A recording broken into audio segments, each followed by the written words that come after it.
জনগণ স্বাধীনতার পক্ষে, আপনারা স্বাধীনতার বিরুদ্ধে অবস্থান করলেন।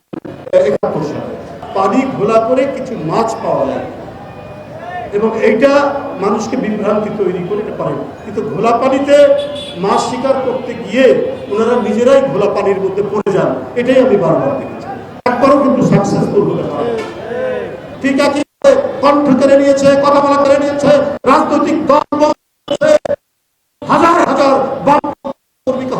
তার পিতা, তাদের রক্তের মধ্যে ফেসবাদ, তাদের রক্তের মধ্যে হচ্ছে নিষ্ঠুরতা, তাদের রক্তের মধ্যে হচ্ছে ভয়ঙ্কর রক্ত পিপাসুর চেতনা।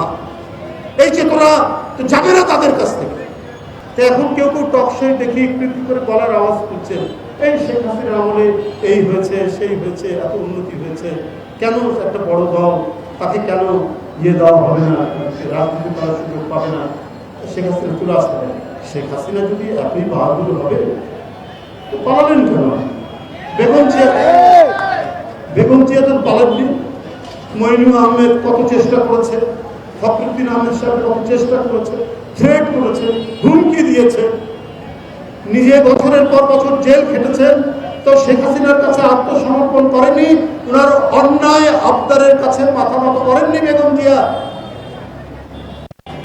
আপনি তো সেই